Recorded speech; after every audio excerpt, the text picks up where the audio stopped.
വീണ വിജയന്റെ വീട്ടിൽ ED പരിശോധന. കഴിഞ്ഞു. ഇവിടെ ബ്ലാക്ക് മണി ഉണ്ടെന്ന് ഇൻഫർമേഷൻ കിട്ടിയതുകൊണ്ടാണ് ഞങ്ങൾ ഈ വീട് സെർച്ച് ചെയ്തത്.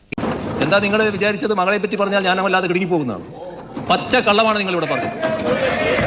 ഈ കേസിൽ പിണറായി വിജയന്റെ ഇതിൽ വന്നിരിക്കുന്ന നോട്ട് എന്താണ്? One of the fake expenses book by CMR list towards the payment to Shrimati വീണ.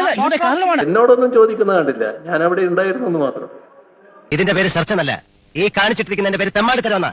മുതലാളി ചോദിക്കണ്ട, ഞങ്ങൾക്ക് എങ്ങനെ ഡ്യൂട്ടി ചെയ്തേ പറ്റൂ. വരട്ടെ. അത് പിണറായി വിജയൻ എന്ന് പറയുന്ന ആളുടെ മകളാണല്ലോ വീണ ടി എന്ന് പറയുന്നത്. പിണറായി വിജയൻ എന്തിനാണ് ആ റിപ്പോർട്ടിലേക്ക് കൊണ്ടുവന്നത്? പിണറായി വിജയന്റെ മകളായതുകൊണ്ടാണ് ഈ കോഴ കൊടുക്കുന്നത്. ഏതോ ഒരു വീണ തയ്ക്കേണ്ടി CMRL എന്ന കരിമണൽ ഖനന കമ്പനിയും ഈ കരിമണൽ കർത്താവിന് പറ്റി ഉടമസ്ഥൻ ശശിധരൻ കർത്തയും സിസ്റ്റമാറ്റിക്കലി കൈക്കൂലി കൊടുത്തിട്ടുണ്ട് എന്ന് സമ്മതിച്ചിട്ടുണ്ട്.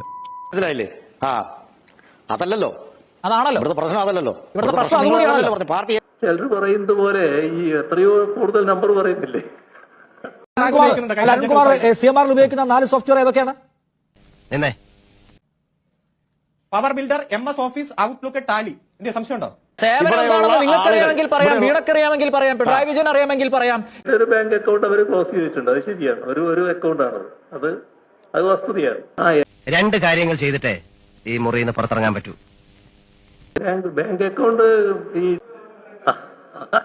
ആ നമ്പറൊന്നും വീണയുടേതല്ല. പരിപാടിയുടെ ഭാഗമാവാ എന്ത് ആ കൊടുത്ത സേവനം എന്താണെന്ന് അറിയില്ലാത്തത് എന്താണ്? അത് വ്യക്തമാക്കേണ്ടത് അവർ വ്യക്തമാക്കിക്കോളും. എന്റെ വീട് സെർച്ച് ചെയ്തിട്ട് ഒന്നും കിട്ടിയില്ല എന്ന് എഴുതി ഒപ്പിട്ട് തന്നിട്ട് പോണം.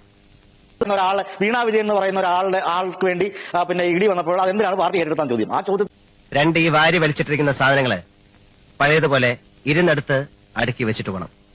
പൈസ പറ്റിയത് അറിയൂല. എന്തുകൊണ്ടാണ് എന്ത് സേവനമാണെന്ന് ചോദിച്ചാൽ ഉത്തരവില്ല. മുഴുവൻ സമയവും ഉണ്ടാവോ? അറിയില്ല.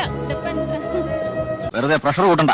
പ്രഷറും പ്രമേഹമുള്ള മുതലാളിമാരെ നീയൊക്കെ കണ്ടിട്ടുള്ളൂ. ഒരടി മുമ്പോട്ട് വെച്ച് അടിച്ച് പല്ലേണ്ടായിരുന്നു.